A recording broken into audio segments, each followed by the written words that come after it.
Estamos de regreso y quiero citar el dato, la noticia de esta semana vinculada a la vacuna AstraZeneca que, bueno, viene en las primeras planas internacionales hace ya varias semanas atrás, desde el momento mismo en que el propio laboratorio británico decidió retirarla del mercado por efectos adversos que no son comunes, pero suceden finalmente en algunos casos. Y la noticia esta semana ha sido Argentina.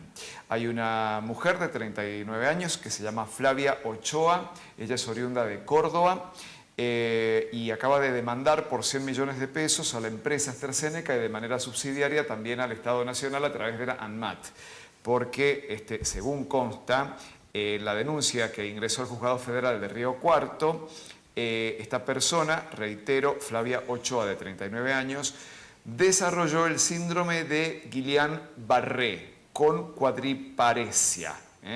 No sé si esto es permanente o es transitorio.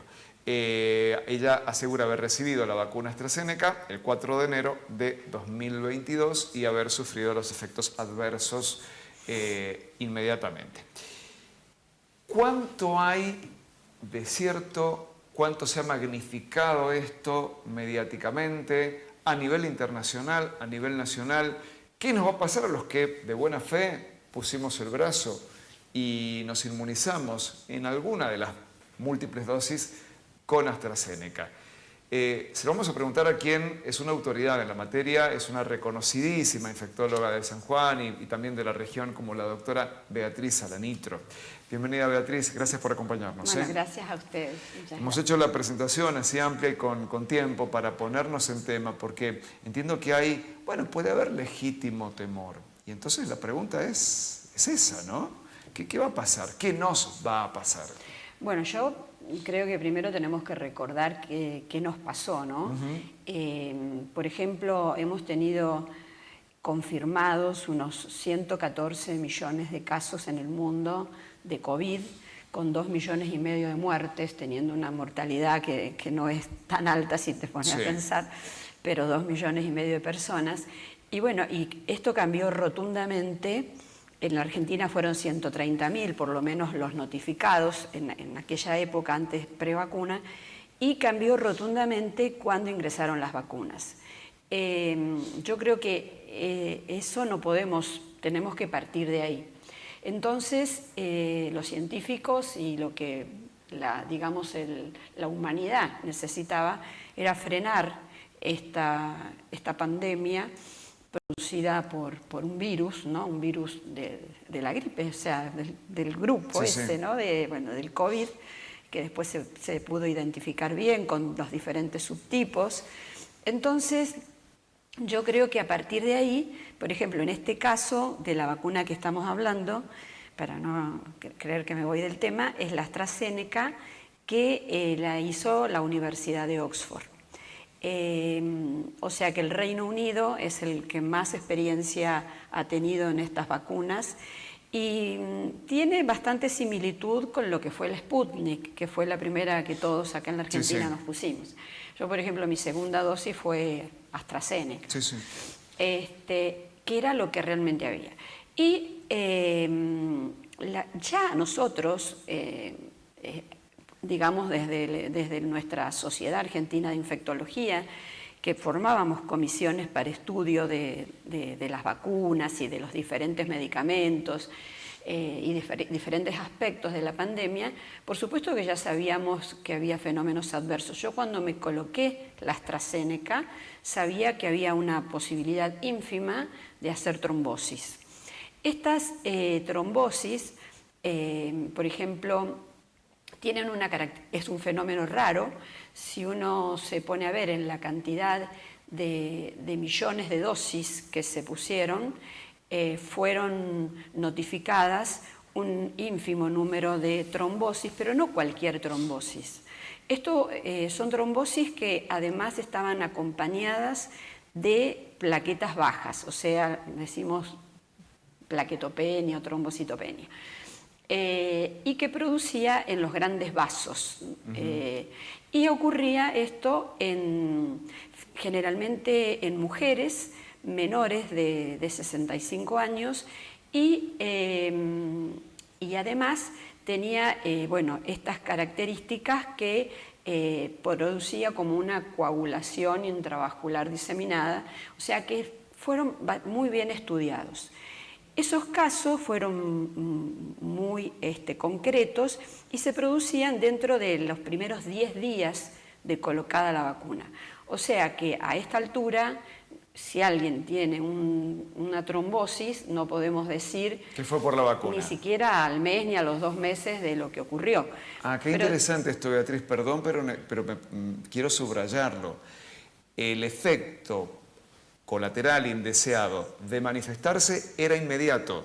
A los 10, dentro de la primera semana, 10 días. De otro modo no va a aparecer. No tenía relación. Pero además está esta característica que es rara, porque tener una trombosis y por otro lado tener un análisis que está demostrando que tenés plaquetas bajas, que eso significa hemorragia, es un fenómeno que se da raro y se dio con esta vacuna en pocos casos. Y también, por supuesto, hubo muertes relacionadas a la vacuna, que fueron 24 casos, al menos en Europa, la EMA lo notifica, pero si nosotros, de hecho, el Reino Unido tardó, y el laboratorio AstraZeneca, en sacar la vacuna, porque siempre viendo costo-beneficio, después se trataba de ver, bueno, que fueran mujeres, que no fueran mujeres jóvenes, que no tuvieran ningún antecedente o digamos pretrombótico, todas estas características para darla. Pero al haber aparecido afortunadamente vacunas diferentes, con diferentes mecanismos de acción, ya no tiene sentido tener esta vacuna. Lo cual no quiere decir que también las vacunas Pfizer, Moderna no puedan producir algún fenómeno adverso. Claro. De hecho, la de la hepatitis A, o sea, no digo trombosis, pero porque fue muy característico en esta vacuna, pero síndrome de Guillain-Barré o alguna otra manifestación, todas las vacunas pueden tener un mecanismo, un efecto adverso, pero que es ínfimo, raro, y siempre viéndolo en el contexto de una pandemia o una epidemia, realmente vale la pena colocarse la vacuna. Claro. Luego advertimos que hay una utilización también de la información científica fehaciente para hacer una campaña antivacunas nuevamente, ¿no? Eso, es que convivimos con pero yo creo que bueno, con respecto yo no conozco la demanda, ¿no? O sea, no puedo hablar de eso, pero con respecto a síndrome de Guillain-Barré fueron descritos 2 casos por AstraZeneca que lo relacionaron en Europa y se produjo a los 21 días dentro de ese lapso de las 3 semanas.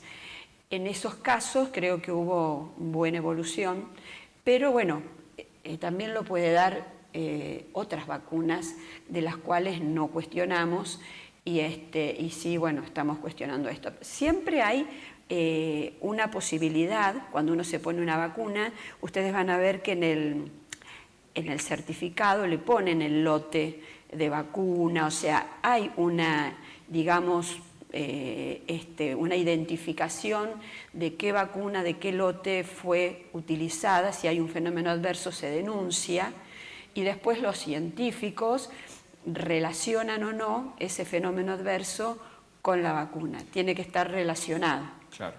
Beatriz, ¿vale la pena vacunarse a pesar de los efectos adversos posibles? Bueno, los fenómenos adversos son muy raros, por lo tanto, hoy, que te lo conté recién, hoy que se celebra el Día del Infectólogo en conmemoración al fallecimiento de Bergoglio, que fue un gran infectólogo de Córdoba, creo que es el día que más tenemos que reconocer lo que son las vacunas.